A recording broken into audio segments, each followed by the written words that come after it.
यादितरतश्चार्थेष्वभिज्ञस्वराट् तेने ब्रह्म हृदाय आदिकवये मुह्यन्ति यं सूरयः तेजो वारिमृदां यथा विनिमयो यत्र त्रिसर्गो मृषा धाम्ना स्वेन सदा निरस्तकुहकं सत्यं परं धीमहि निगमकल्पतरोर्गलितं फलं शुकमुखादमृतद्रवसंयुतम् पिबत भागवतं रसमालयं मुहुरहो रसिकाः भुवि भावुकाः दारिद्र्यदुःखज्वरदाहितानां मायापिशाची परिमर्दितानां संसारसिन्धौ परिपातितानां क्षेमाय वै भागवतं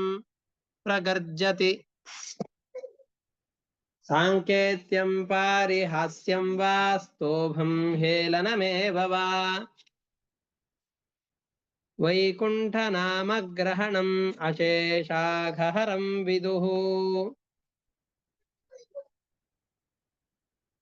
ಶ್ರೀಗುರುಭ್ಯೋ ನಮಃ ಹರಿ ಓಂ. ಇಲ್ಲಿಯವರೆಗೆ ದಿತಿದೇವಿ ತಾನು ಮಾಡಿದಂತಹ ತಪಸ್ಸು ಎಂತಹದ್ದು, ವ್ರತಾಚರಣೆಯನ್ನು ಹೇಗೆ ಮಾಡ್ತಾ ಇದ್ಲು ಅನ್ನೋದನ್ನ ನಿರೂಪಣೆ ಮಾಡ್ತಾ ಹೋದ್ರು. ಇದೇ ಸಂದರ್ಭದಲ್ಲಿ ಇಂದ್ರ ಇವಳು ಎಲ್ಲಿ ತಪ್ಪನ್ನು ಮಾಡ್ತಾಳೆ ಅಂತ ಗಮನಿಸುವ ಉದ್ದೇಶದಿಂದ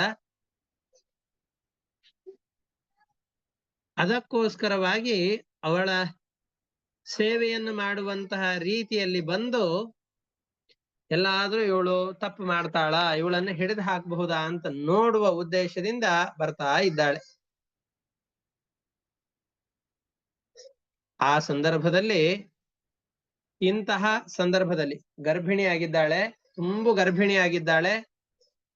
ಗರ್ಭಿಣಿ ಸ್ತ್ರೀಯರಿಗೆ ಬಹಳಷ್ಟು ಆಯಾಸವಾಗತ್ತೆ. ಆಯಾಸವಾದಂತಹ ಸಂದರ್ಭದಲ್ಲಿ ಅವರಿಗೆ ಎಲ್ಲಿ ಕೂತಿರ್ತಾರೋ ಅಲ್ಲೇ ನಿದ್ದೆ ಬಂದ್ಬಿಡತ್ತೆ. ಯಾವ ಕೆಲಸಗಳನ್ನು ಮಾಡ್ಲಿಕ್ಕೂ ಆಸಕ್ತಿ ಇರೋದಿಲ್ಲ. ಅಂತಹ ಸಂದರ್ಭ ಅದು. ಅಂತಹ ಸಂದರ್ಭದಲ್ಲಿ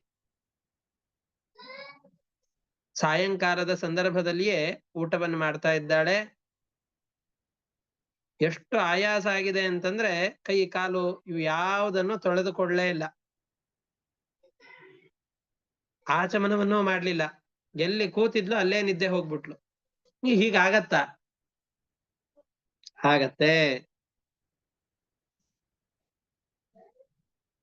ಬಾಣಂತಿಯರು ಅಥವಾ ಗರ್ಭಿಣಿಯರಾದಂತಹ ಸ್ತ್ರೀಯರಿಗೆ ಬಹಳ ಆಯಾಸ ಇರತ್ತೆ. ಗರ್ಭದ ಭಾರದ ಬಳಲಿಕೆಯಿಂದ ದೇಹದಲ್ಲಿ ಬಹಳಷ್ಟು ಆಯಾಸ ಆಗಿರುತ್ತೆ.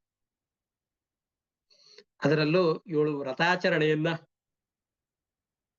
ಮಾಡ್ತಾ ಇರುವಂಥವಳು, ಅದು ಘೋರವಾದಂತಹ ವ್ರತದ ಆಚರಣೆಯನ್ನ ಮಾಡ್ತಾ ಇರುವಂತಹ ಕಾರಣದಿಂದ ಶರೀರವೆಲ್ಲ ಕೃಶವಾಗಿ ಹೋಗಿದೆ. ಕೃಶವಾದ ಶರೀರ ಇದೆ. ಅಂತಹ ಸಂದರ್ಭದಲ್ಲಿ ಇವಳು ಊಟ ಮಾಡಿದ್ದಾಳೆ, ಕೈ ಕಾಲು ಬಾಯಿಯನ್ನು ತೊಳೆದುಕೊಳ್ಳಿಕ್ಕಾಗಲಿಲ್ಲ. ಕೂತ ಸ್ಥಳದಲ್ಲಿಯೇ ನಿದ್ದೆಯನ್ನು ಮಾಡ್ತಾ ಇದ್ದಾಳೆ.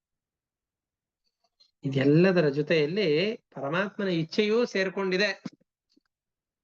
ತೇನ ವಿನಾ ತೃಣಮಪಿ ನಚಲತಿ ಅಂತ ಹೇಳುವ ಹಾಗೆ ಪರಮಾತ್ಮನ ಇಚ್ಛೆಯೂ ಕೂಡ ಅದರಲ್ಲಿ ಸೇರಿಕೊಂಡಿದೆ. ಇವಳಿಗೆ ಎಚ್ಚರವೇ ಆಗಲಿಲ್ಲ.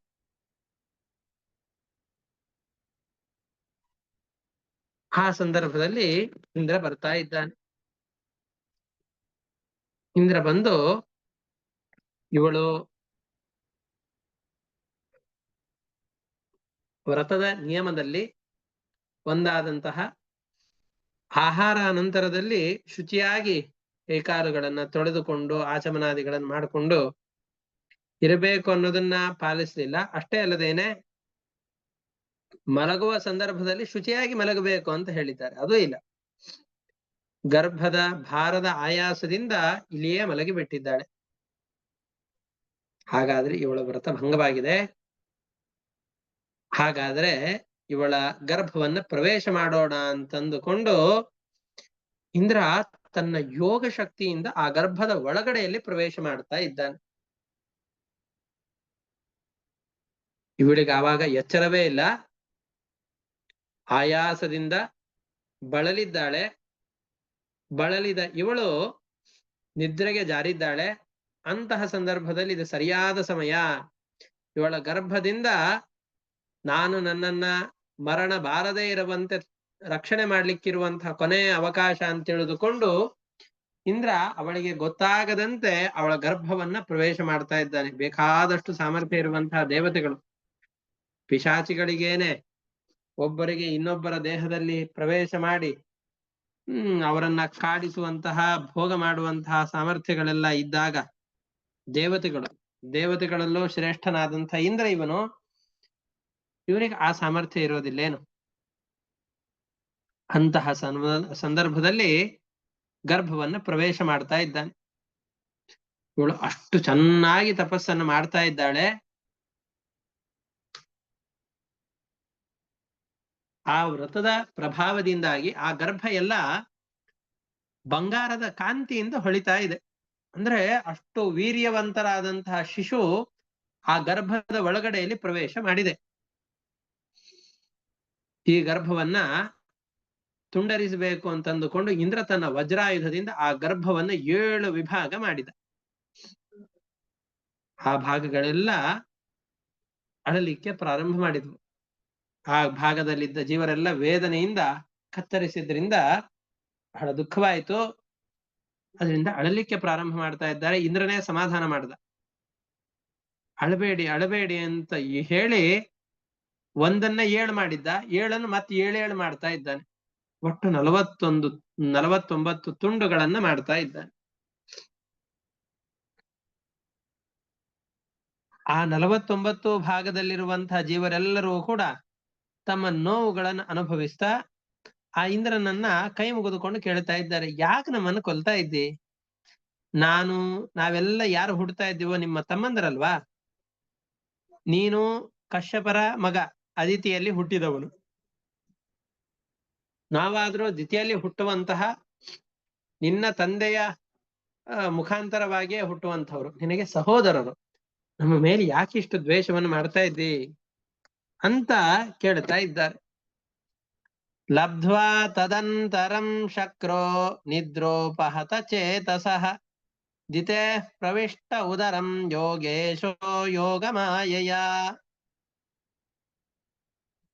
ಇದೇ ಸರಿಯಾದ ಸಮಯ ಅಂತ ತಿಳಿದುಕೊಂಡು ಯೋಗ ಶಕ್ತಿಯಲ್ಲಿ ಪಟುತ್ವವನ್ನು ಸಾಧನೆ ಮಾಡಿದ ಮಹಾಸಾಧಕನಾದಂಥ ಇಂದ್ರ ಯೋಗ ಶಕ್ತಿಯಿಂದ ದ್ವಿತೀಯ ಉದರವನ್ನ ಪ್ರವೇಶ ಮಾಡ್ತಾ ಇದ್ದಾನೆ. ಆವಾಗ ಅವಳಿಗೆ ಪ್ರಜ್ಞೆ ಇಲ್ಲ, ಮೂರ್ಛೆ ತಪ್ಪಿದ್ದಾಳೆ. ನಿದ್ರೆಯಿಂದ ಮೈ ಮೇಲೆ ಪ್ರಜ್ಞೆಯೇ ಇಲ್ಲ, ಹಾಗೆ ಮಲಗಿದ್ದಾಳೆ. ಅದನ್ನೇ ಹೇಳಿದ್ರು, ಏಕದಾಸಾತು ಸಂಧ್ಯಾಯಾಮ್ ಉಚ್ಛಿಷ್ಟ ವ್ರತ ಕರ್ಷಿತ ಅಸ್ಪೃಷ್ಟ ವಾರ್ಯ ಧೌತಾಂಗ್ರಿಹಿ ಸುಶ್ವಾಪ ವಿಧಿ ಮೋಹಿತ. ಬಹಳ ದಿನಗಳ ಕಾಲ ವ್ರತವನ್ನ ಆಚರಣೆ ಮಾಡಿರೋದ್ರಿಂದ ದೇಹ ಎಲ್ಲ ಕೃಶವಾಗಿ ಹೋಗಿದೆ, ಬಹಳ ದುರ್ಬಲೆಯಾಗಿದ್ದಾಳೆ. ಭಗವಂತನ ಇಚ್ಛೆಯಿಂದ ಕೈಕಾಲನ್ನು ತೊಳೆಯಲಿಕ್ಕಾಗದೇನೆ ಬಹಳ ಆಯಾಸದಿಂದ ಕೂತಲ್ಲೇ ನಿದ್ರೆಯನ್ನ ಮಾಡ್ತಾ ಇದ್ದಾಳೆ. ಚಿಕ್ಕ ಮಕ್ಕಳೆಲ್ಲ ಊಟ ಮಾಡ್ತಾನೆ ಮಲಗಿಬಿಡ್ತಾರೆ. ಆ ರೀತಿಯಾಗಿ ಇವಳು ಕೂಡ ಮಲಗ್ತಾ ಇದ್ದಾಳೆ. ಆ ಸಂದರ್ಭದಲ್ಲಿ ಇಂದ್ರ ಯೋಗ ಶಕ್ತಿಯಿಂದ ಗರ್ಭವನ್ನು ಪ್ರವೇಶ ಮಾಡ್ತಾ ಇದ್ದಾನೆ. ಚಕರ್ತ ಸಪ್ತಧಾ ಗರ್ಭಂ ವಜ್ರೇಡ ಕನಕ ಪ್ರಭಂ ರುದಂತಂ ಸಪ್ತಧೈಕೈಕಂ ಮಾರೋದೀರಿತಿ ತನ್ ಪುನಃ. ಆ ಗರ್ಭವನ್ನ ಬಂಗಾರದ ಹಾಗೆ ಹೊಳಿತಾ ಇತ್ತು. ಆ ತಪಸ್ಸಿನ ಪ್ರಭಾವದಿಂದ ಆ ಗರ್ಭದಲ್ಲಿ ಆ ಸಾಮರ್ಥ್ಯ ಬಂದಿತ್ತು. ಅಂತಹ ಗರ್ಭವನ್ನ ಇಂದ್ರ ತನ್ನ ವಜ್ರಾಯುಧದಿಂದ 7 ವಿಭಾಗವಾಗಿ ಕತ್ತರಿಸಿ ಹಾಕ್ತಾ ಇದ್ದಾನೆ. ಆ ಭಾಗಗಳು ಅಳಲಿಕ್ಕೆ ಪ್ರಾರಂಭ ಮಾಡಿತು ನೋವಿನಿಂದ. ಇಂದ್ರ ಹೇಳ್ತಾ ಇದ್ದಾನೆ, ಅಳಬೇಡಿ ಅಳಬೇಡಿ ಅಂತ ಹೇಳ್ತಾನೆ. ಮತ್ತೆ ಆ ಒಂದೊಂದು ಭಾಗವನ್ನು 7 ವಿಭಾಗ ಮಾಡ್ತಾ ಇದ್ದಾನೆ. ಆ ಸಂದರ್ಭದಲ್ಲಿ ಆ ಎಲ್ಲ ಮರುತ್ತುಗಳು ಆ ಏಳೇಳು ವಿಭಾಗವಾಗಿ ಮಾಡಿದ ನಂತರದಲ್ಲಿ ಹೇಳ್ತಾ ಇವೆ, ತೇತ ಮೂಚು ಪಾಟ್ಯಮಾನಾಹ ಸರ್ವೇ ಪ್ರಾಂಜಲಯೋ ನೃಪ. ಪರೀಕ್ಷಿತ್ ರಾಜನಿಗೆ ಶುಕಾಚಾರ್ಯ ಹೇಳ್ತಾ ಇದ್ದಾರೆ, ಆ ಎಲ್ಲ ಮರುತುಗಳು ಕೈ ಮುಗಿದುಕೊಂಡು ಆ ಇಂದ್ರನ ಬಳಿಯಲ್ಲಿ ಹೇಳ್ತಾ ಇವೆ, ನೋ ಜಿಗಾಂಸಸಿ ಕಿಂ ತ್ವಿಂದ್ರ ಭಾತರೋ ಮರುತಸ್ತವ. ನಾವೆಲ್ಲ ಮರುತುಗಳು, ನಿನ್ನ ತಮ್ಮಂದಿರನ್ನ ಯಾಕೆ ಈ ರೀತಿಯಾಗಿ ನಿಷ್ಕಾರಣವಾಗಿ ಕೊಲ್ತಾ ಇದ್ದೆ ನೀನು ಅಂತ ಅವರು ಕೇಳ್ತಾ ಇದ್ದಾರೆ. ತೇ ತಮೂಚುಃ ಪಾಟ್ಯಮಾನಾಃ ಸರ್ವೇ ಪ್ರಾಂಜಲಯೋ ನೃಪ ನೋ ಜಿಘಾಂಸಸಿ ಕಿಂ ತ್ವಿಂದ್ರ ಭ್ರಾತರೋ ಮರುತಸ್ತವ. ನಾವೆಲ್ಲ ಮರುತುಗಳು, ನಿನ್ನ ತಮ್ಮಂದಿರಾಗಿದ್ದೇವೆ, ಯಾಕೆ ಸುಮ್ನೆ ನಮ್ಮನ್ನ ಕೊಲ್ತಾ ಇದ್ದಿ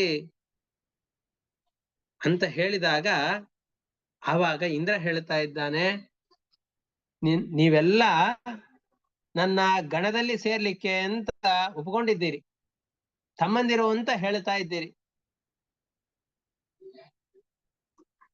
ನನ್ನ ಸಂಗಡಿಗರಾಗ್ಲಿಕ್ಕೆ ಅಂತ ಒಪ್ಕೊಂಡಿದ್ದೀರಿ, ಹಾಗಾಗಿ ನಿಮಗೆ ಭಯ ಬೇಡ, ಇವತ್ತಿನಿಂದ ನೀವೆಲ್ಲರೂ ನನ್ನ ತಮ್ಮಂದಿರೇ. ಈ ರೀತಿಯಾಗಿ ಹೇಳಿದ ಆಮೇಲೆ ನಮಗೆಲ್ಲ ಒಂದು ಪ್ರಶ್ನೆ ಬರುತ್ತೆ, ಅಲ್ಲ ಅಷ್ಟು ತುಂಡುಗಳನ್ನು ಮಾಡಿದ್ದಾನೆ, ಒಂದು ಗರ್ಭವನ್ನ ಮೊದಲಿಗೆ 7 ವಿಭಾಗ ಮಾಡಿದ, ಮತ್ತೆ ಆ 7 ವಿಭಾಗಗಳನ್ನ ಮತ್ತೆ ವಿಭಾಗ ಮಾಡಿ ಮತ್ತೆ 7 ವಿಭಾಗವನ್ನು ಮಾಡಿ ಒಟ್ಟು 49 ವಿಭಾಗಗಳನ್ನು ಮಾಡಿದ್ದಾನೆ. ಇಷ್ಟು ವಿಭಾಗವಾದಾಗ ಆ ಗರ್ಭದಲ್ಲಿರುವಂತಹ ಶಿಶುಗಳೆಲ್ಲ ಮರಣವನ್ನು ಹೊಂದಬೇಕಲ್ವಾ, ಯಾಕೆ ಮರಣವನ್ನು ಹೊಂದಲಿಲ್ಲ ಅಂತ ಪರೀಕ್ಷಿತ್ ರಾಜನಿಗೆ ಪ್ರಶ್ನೆ. ಅದಕ್ಕೆ ಶುಕಾಚಾರ್ಯ ಹೇಳ್ತಾ ಇದ್ದಾರೆ, ಭಗವಂತನ ಅನುಗ್ರಹ ಇದೆ,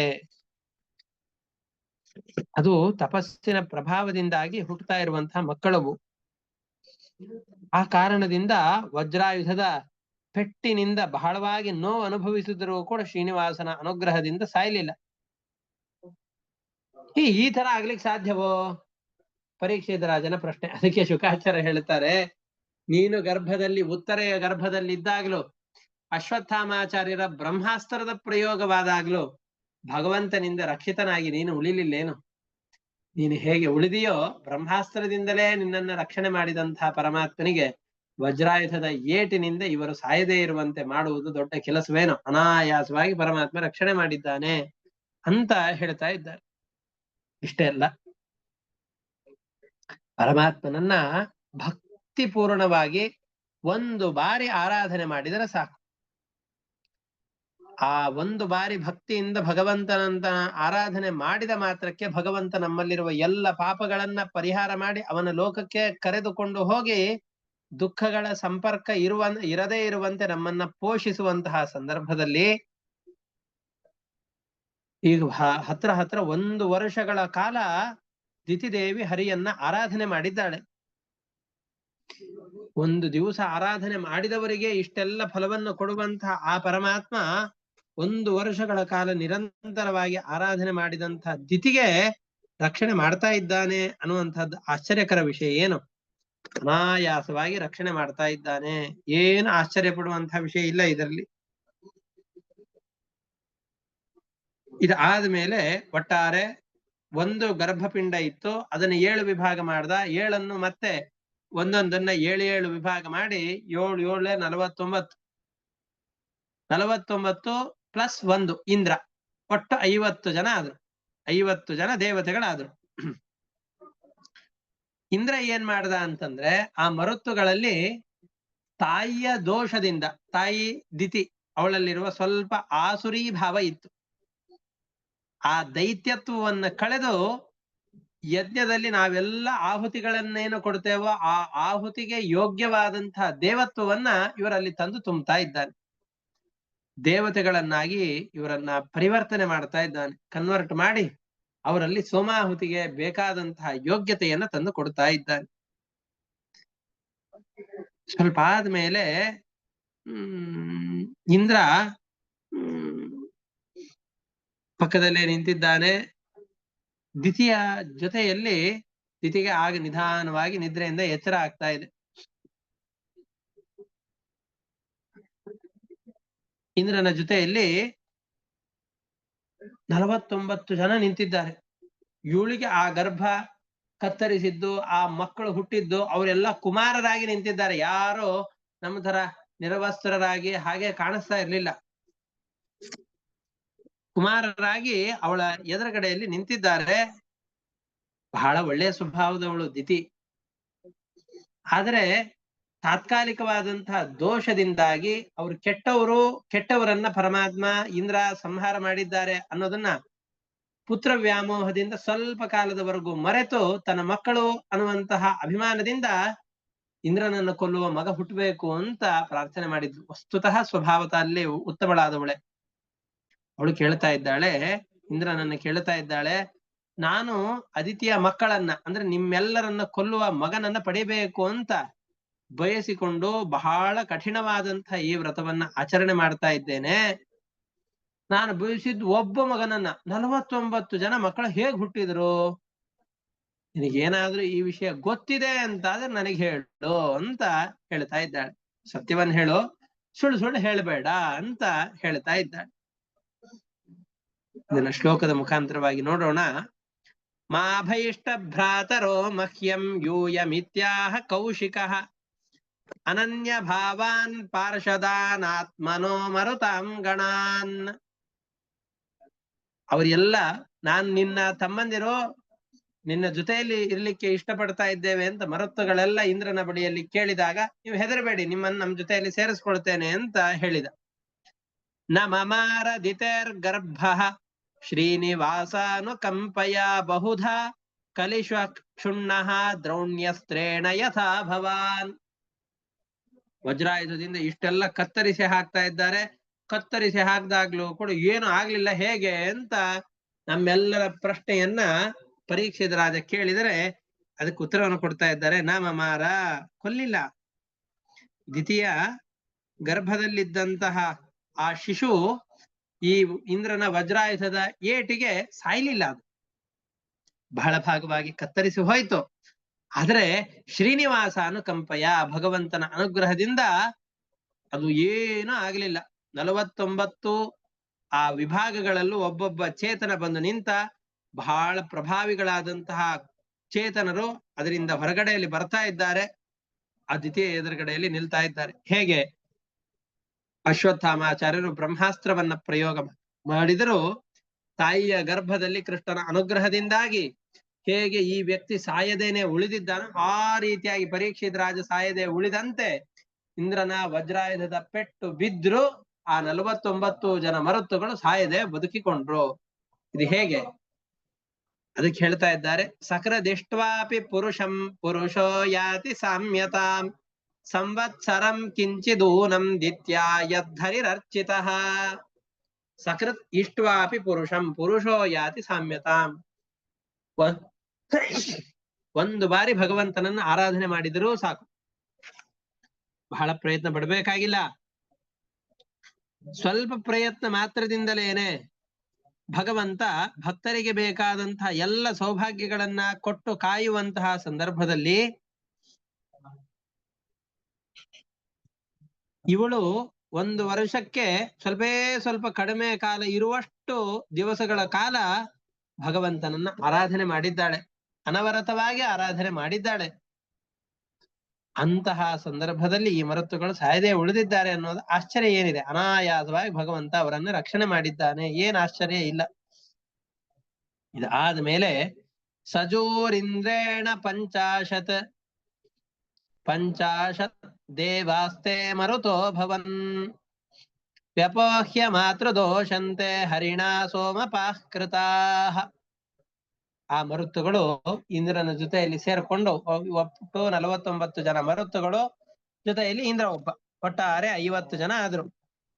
50 ಜನ ದೇವತೆಗಳು ನಿಂತಿದ್ದಾರೆ. ಇಂದ್ರ ಮಾತೃವಿನ ಸಂಪರ್ಕದಿಂದ ಬಂದಂತಹ ದೈತ್ಯತ್ವವನ್ನ, ಅಂದ್ರೆ ಆಸುರಿ ಭಾವ ಹಿರಣ್ಯಾಕ್ಷ ಹಿರಣ್ಯಕಶಿಪುಗಳೇ ಮೊದಲಾದವರಲ್ಲಿ ಯಾವ ಭಾವ ಇತ್ತೋ, ಅವಳ ಮಕ್ಕಳಲ್ಲಿ ಯಾವ್ಯಾವ ದೋಷಗಳಿತ್ತೋ ಆ ದೈತ್ಯತ್ವವನ್ನ, ಕೆಟ್ಟ ಮನೋಭಾವನೆಯನ್ನ ಇಂದ್ರ ಮನಸ್ಸಿನಿಂದ ಸ್ವಚ್ಛ ಮಾಡಿ ಯಜ್ಞಗಳಲ್ಲಿ ಸೋಮಾಹುತಿಗೆ ಯೋಗ್ಯರಾದಂತಹ ದೇವತೆಗಳನ್ನಾಗಿ ಇವರನ್ನು ಮಾಡ್ತಾ ಇದ್ದಾನೆ. ಸೋಮಾಹುತಿಯನ್ನು ಪಡೆಯೋದು ಎಷ್ಟು ಕಷ್ಟ ಇದೆ ಅಂತ ಮುಂದೆ ವಿವರಣೆ ಮಾಡ್ತಾರೆ.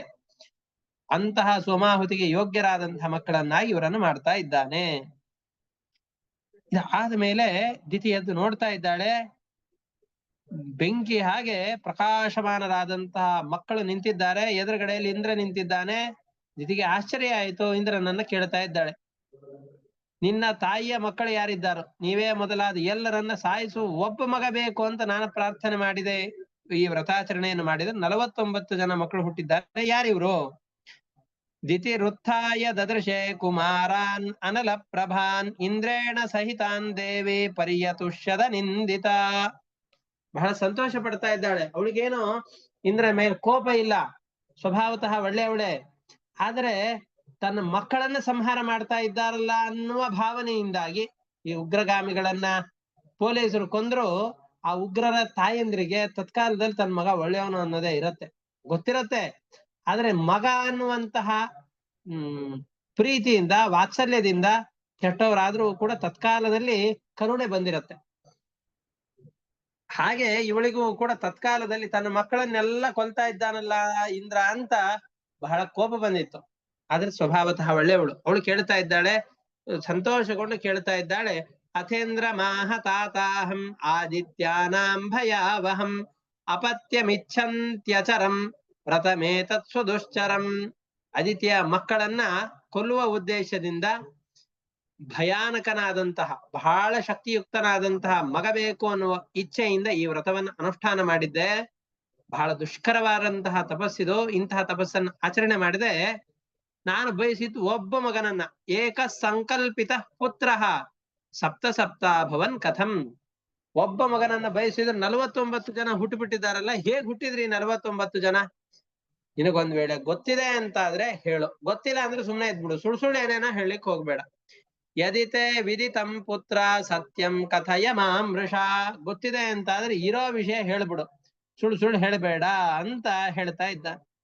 ಆವಾಗ ಇಂದ್ರ ಹೇಳ್ತಾ ಇದ್ದಾನೆ, ಅಂಬತೇಹಂ ವ್ಯವಸಿತಂ ಉಪಧಾರ್ಯಾಗತೋಂತಿಕಂ ಲಬ್ಧಾಂತರೋಚ್ಛಿನಂ ಗರ್ಭಂ ಅರ್ಥ ಬುದ್ಧಿರ್ನ ಧರ್ಮವಿತ್. ಅವಾಗ ಇಂದ್ರ ಪ್ರಾಮಾಣಿಕವಾಗಿ ನಡೆದ ವಿಷಯ ಏನು ಅಂತ ಸ್ಥಿತಿಗೆ ತಿಳಿಸ್ತಾ ಬರ್ತಾ ಇದ್ದಾನೆ. ತಾಯಿ, ನನಗ್ ಗೊತ್ತಿತ್ತು, ನಿನ್ನ ಅಭಿಪ್ರಾಯ ಏನಿದೆ ಅಂತ ನನಗ್ ಗೊತ್ತಿತ್ತು, ಅದಕ್ಕೆ ನಿನ್ನ ಬಳಿಯಲ್ಲಿ ಬಂದು ವ್ರತವನ್ನ ಮಾಡ್ಬೇಕಾದ್ರೆ ಅನೇಕ ವ್ರತ ಭಂಗವಾಗುವಂತಹ ಅವಕಾಶ ಇರುತ್ತೆ. ಅಂತಹ ಅವಕಾಶಕ್ಕೋಸ್ಕರ ಅಂತ ನಾ ಕಾಯ್ತಾ ಕೂತಿದ್ದೆ. ಯಾವಾಗ ನಿನ್ನ ವ್ರತ ಸ್ವಲ್ಪ ಲೋಪವಾಗತ್ತೆ ಅಂತ ಕಾಯ್ತಾ ಕೂತಿದ್ದೆ.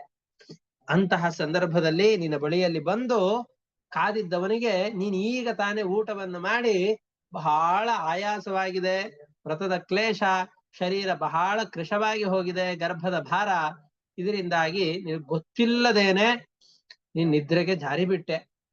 ಅಂತಹ ಸಂದರ್ಭದಲ್ಲಿ ನಿನ್ನ ಗರ್ಭವನ್ನ ಪ್ರವೇಶ ಮಾಡಿ ಯೋಗ ಶಕ್ತಿಯಿಂದಾಗಿ ಆ ಬಂಗಾರದ ಹಾಗೆ ತೇಜಸ್ಸಿನಿಂದ ಪ್ರಕಾಶಮಾನವಾದಂತಹ ನಿನ್ನ ಗರ್ಭವನ್ನ ನನ್ನ ವಜ್ರಾಯುಧದ ಏಟಿನಿಂದ ಮೊದಲಿಗೆ 7 ವಿಭಾಗ ಮಾಡಿದೆ. ಮತ್ತೆ ಆ 7 ಮತ್ತೆ 7 ವಿಭಾಗ ಮಾಡಿ ಒಟ್ಟಾರೆ 49 ವಿಭಾಗವನ್ನಾಗಿ ಮಾಡಿದೆ, ಕತ್ತರಿಸಿ ಹಾಕಿದೆ. ಹೀಗಿದ್ರು ಯಾರೂ ಸಾಯಲಿಲ್ಲ. ನನಗೆ ಆಶ್ಚರ್ಯ ಆಯ್ತು. ನಾ ವಜ್ರಾಯುಧದಿಂದ ಅವರನ್ನ ಹೊಡೆದಿದ್ದು ಅವ್ರು ಸಾಯ್ಬೇಕು ಅನ್ನೋ ಉದ್ದೇಶದಿಂದಲೇ ಹೊಡೆದಿದ್ದು. ಎಷ್ಟು ಪ್ರಾಮಾಣಿಕವಾಗಿ ಹೇಳ್ತಾ ಇದ್ದ ನೋಡಿ. ಅವರನ್ನು ಹೊಡೆದಿದ್ದರ ಉದ್ದೇಶ ಏನು ಅಂತಂದ್ರೆ ಅವರನ್ನು ಕೊಲ್ಲಬೇಕು ಅನ್ನೋ ಉದ್ದೇಶದಿಂದಲೇ ಹೊಡೆದಿದ್ದು, ಅದರಲ್ಲಿ ಏನು ವಿಚಾರ ಮಾಡೋದಿಲ್ಲ. ಆದ್ರೆ ನನ್ನ ವಜ್ರಾಯುಧದ ಏಟು ಬಿದ್ರು ಅವರು ಸಾಯ್ಲೇ ಇಲ್ಲ. ಇದನ್ನು ನೋಡಿದಾಗ ನಾನು ತೀರ್ಮಾನ ಮಾಡಿದೆ, ನೀನು ಮಾಡ್ತಾ ಇರುವಂತಹ ದೇವತಾ ಆರಾಧನೆಯ ಪ್ರಭಾವದಿಂದ ಇವ್ರಿಗೇನು ಆಗಿಲ್ಲ. ಪರಮಾತ್ಮನ ಅನುಗ್ರಹದಿಂದ ಏನೇನು ಸಿಗಲಿಕ್ಕೆ ಸಾಧ್ಯ ಇದೆ ಅನ್ನೋದಕ್ಕೆ ಇದೇ ಒಂದು ಸಾಕ್ಷಿ. ನೀನು ಬಯಸಿದ್ 1, ಸಿಕ್ಕಿದ್ 49. ಅಷ್ಟೇ ಅಲ್ಲದೇನೆ ಎಷ್ಟು ವಿಘ್ನಗಳು. ನಾನೇ ನಿನ್ನ ಜೊತೆಯಲ್ಲಿ ನಿರಂತರವಾಗಿದ್ದು ಯಮನ ಹಾಗೆ ಯಾವಾಗ ನಿನ್ನ ಮಕ್ಕಳನ್ನು ಹೊಡೆದು ಕೊಲ್ಲೋಣ ಅಂತ ಕಾಯ್ತಾ ಇದ್ದು, ನಿನಗ್ ಗೊತ್ತಿಲ್ಲದೆ ಇರುವ ಸಂದರ್ಭದಲ್ಲಿ ನಿನ್ನ ಗರ್ಭವನ್ನು ಪ್ರವೇಶ ಮಾಡಿ ವಜ್ರಾಯುಧದಿಂದ ಏಟನ್ನು ಕೊಟ್ಟರು. ಆ ಭಗವಂತನ ರಕ್ಷಣೆ ಇರುವ ಕಾರಣದಿಂದಾಗಿ, ಭಗವಂತನ ಆರಾಧನೆಯ ಪ್ರಭಾವದಿಂದಾಗಿ ನಿನಗೆ ಇದು ಯಾವ ಬಾಧಕವೂ ಆಗಲಿಲ್ಲ. ಅಭೀಷ್ಟ ಕಾರ್ಯಕ್ಕೆ ಸಾಧಕವೇ ಆಗತ್ತೆ. ಅವನ ಅನುಗ್ರಹ ಇತ್ತು ಅಂತಂದ್ರೆ ಏನು ಆಪತ್ತುಗಳು ಬಂದ್ರೂ ಆ ಪರಮಾತ್ಮ ರಕ್ಷಣೆ ಮಾಡಿ ಆ ಕಾರ್ಯಗಳು ಆಗುವಂತೆ ರಕ್ಷಣೆ ಮಾಡ್ತಾನೆ ಅನ್ನೋದಕ್ಕೆ ಇದೇ ಒಂದು ಸಾಕ್ಷಿ. ಅಂಬತೇಹಂ ವ್ಯವಸಿತಂ ಉಪಧಾರ್ಯಾಗತೋಂತಿಕಂ ಲಬ್ಧ್ವಾಂತರೋ ಅಚ್ಚಿನಂ ಗರ್ಭಂ ಅರ್ಥ ಬುದ್ಧಿ ನ ಧರ್ಮವಿತ್. ವಸ್ತುತಃ ಧರ್ಮ ಬುದ್ಧಿಯಿಂದ ನಿನ್ನ ಸೇವೆ ಮಾಡಬೇಕು ಅಂತ ಬಂದವನಲ್ಲ. ವಸ್ತುತಃ ತಾಯಿಯ ಸೇವೆಯನ್ನು ಮಾಡಬೇಕಾದದ್ದು ನನ್ನ ಕರ್ತವ್ಯ. ಆದರೆ ಧರ್ಮ ಬುದ್ಧಿಯಿಂದ ನಿನ್ನ ಸೇವೆ ಮಾಡ್ಲಿಕ್ಕೆ ಬರಲಿಲ್ಲ.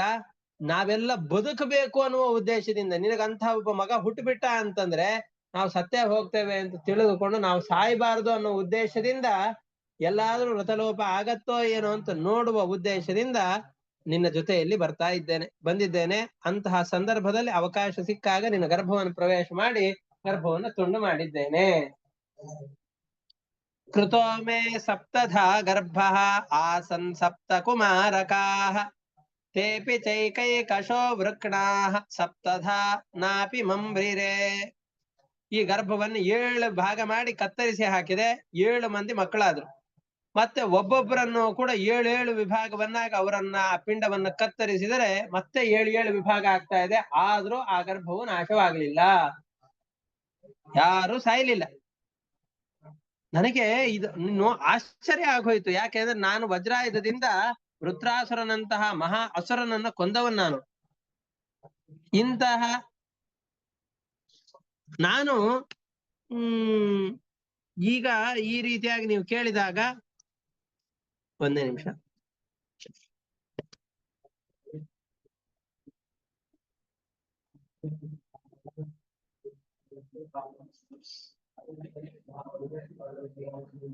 ಈ ರೀತಿಯಾಗಿ ನೀವೆಲ್ಲ ವೃತ್ರಾಸುರನನ್ನು ಕೊಂದಂತಹ ಈ ವಜ್ರಾಯುಧದಿಂದ ಪೆಟ್ಟನ್ನು ಕೊಟ್ರು ಏನಾಗಿಲ್ಲಲ್ಲ ಅಂತ ನನಗೆ ಆಶ್ಚರ್ಯ ಆಯ್ತು. ನಾನೇ ತೀರ್ಮಾನ ಮಾಡಿದೆ, ಮಹಾಪುರುಷನಾದಂತಹ ಪರಮಾತ್ಮನನ್ನು ಆರಾಧನೆ ಮಾಡಿದ್ದಿ. ಅಂತಹ ಪರಮಾತ್ಮನ ಆರಾಧನೆಯನ್ನ ಮಾಡಿರುವ ಕಾರಣದಿಂದ ಅಭೀಷ್ಟ ಕಾರ್ಯಕ್ಕೆ ಸಾಧಕವೇ ಆಗತ್ತೆ ಅಂತ ತೀರ್ಮಾನ ಮಾಡಿ ನಿನಗೇನು ಆಪತ್ತು ಬಂದಿಲ್ಲ, ನಿನ್ನ ಗರ್ಭಕ್ಕೂ ಆಪತ್ತು ಬಂದಿಲ್ಲ ಅಂತ ತೀರ್ಮಾನ ಮಾಡಿದೆ. ಯಾಕೆ?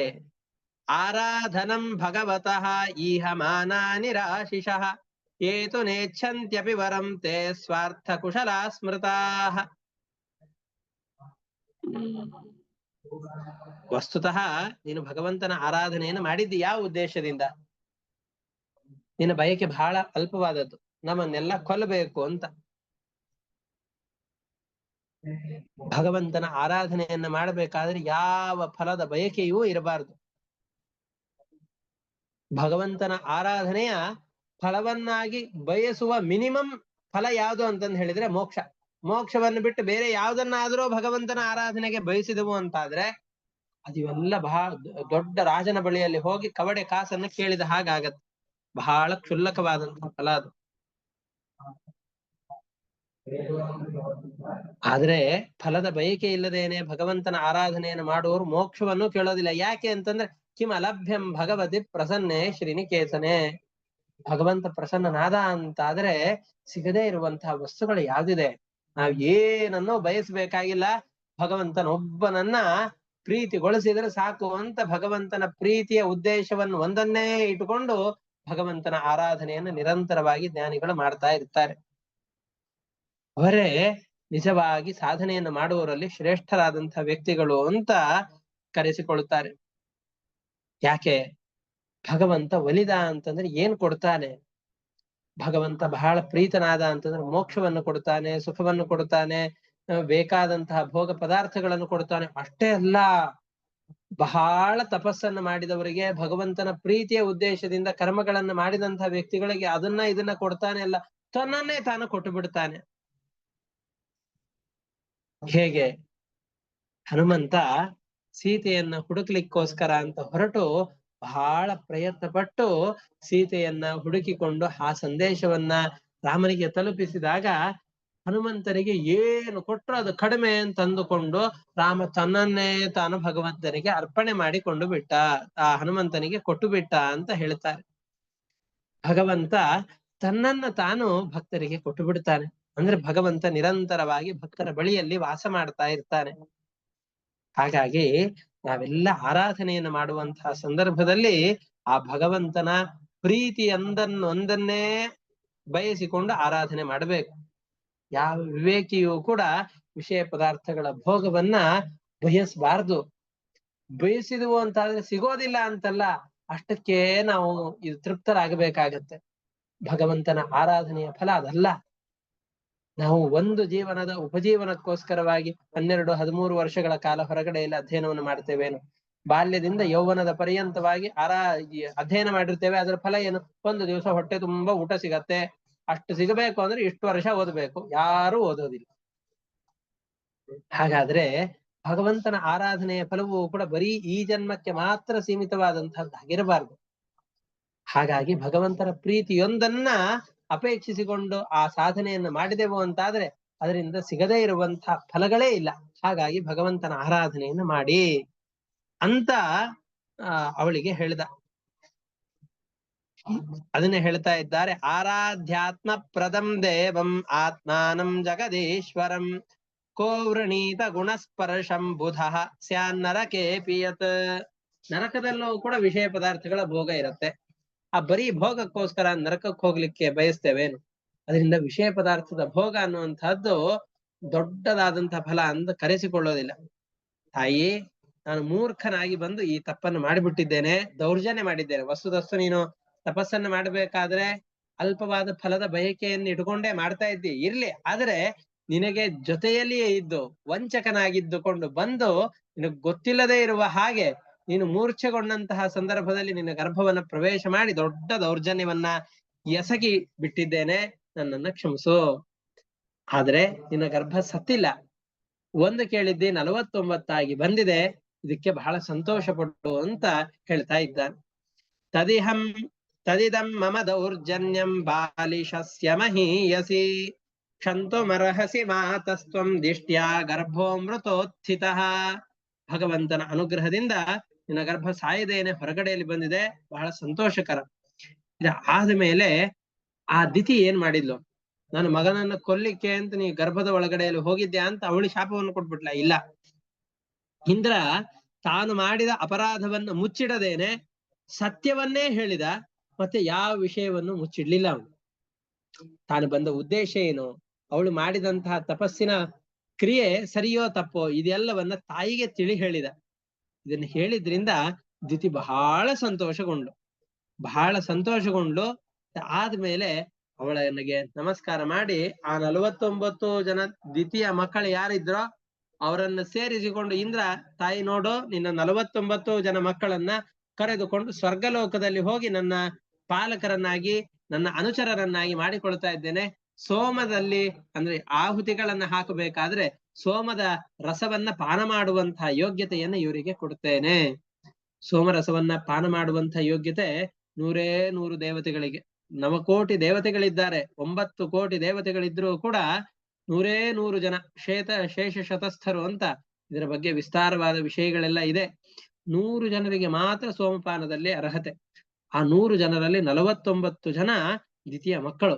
ಅವರಿಗೆ ನಾನು ಪಾಲನ್ನ ಕೊಡಿಸ್ತಾ ಇದ್ದೇನೆ ಅಂತ ಇಂದ್ರ ಆ 49 ಜನ ಮಕ್ಕಳನ್ನ ಸ್ವೀಕಾರ ಮಾಡಿ ಸ್ವರ್ಗಕ್ಕೆ ಕರೆದುಕೊಂಡು ಹೋಗ್ತಾ ಇದ್ದಾನೆ.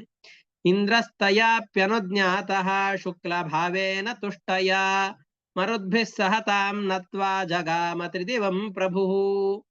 ಸ್ವರ್ಗಲೋಕವನ್ನು ಕುರಿತು ಇಂದ್ರ ಆ 49 ಜನರ ಮಕ್ಕಳನ್ನ ಕರೆದುಕೊಂಡು ಹೋಗ್ತಾ ಇದ್ದಾನೆ.